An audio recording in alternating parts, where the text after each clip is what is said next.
lion déjà ornait leur poitrine. C'est au cœur des années folles en 1928 qu'est créé le FC Sochaux.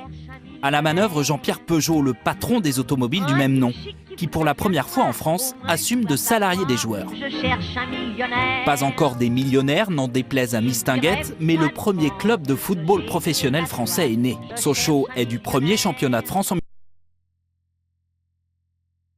1905, la Coupe de France en 1937, puis à nouveau le championnat en 1938. Étienne Matler commande au stade de Paris les équipes de Roubaix et de Sochaux. Avec la guerre arrivent les premiers matchs télévisés, à l'image de ce quart de finale de Coupe de France contre Roubaix en 1943.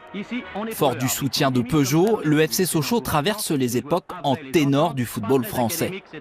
Les jaunes et bleus jouent 66 saisons en première division, le deuxième meilleur total de l'histoire, derrière l'Olympique de Marseille. Une constance au plus haut niveau qui ouvre la porte des compétitions européennes.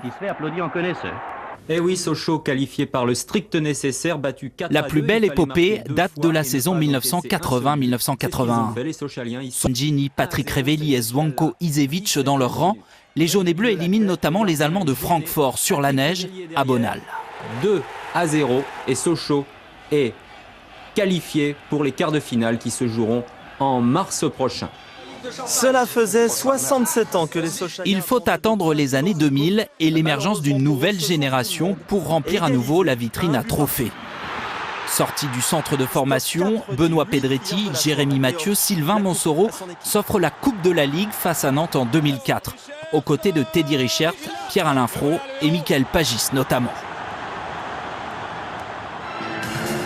Dans un rugissement, les Sochaliens brandissent la coupe. 3 ans plus tard, c'est la Coupe de France que décroche Sochaux.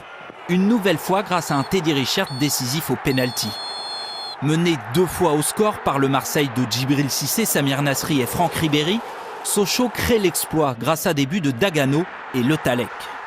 Le capitaine Jérémy Bréchet et ses coéquipiers s'offrent le dernier trophée en date du FCSM. C'était en 2007, il y a 12 ans. Une éternité pour un club historique désormais tombé en Ligue 2, un club qui rêve de renouer avec sa fortune passée.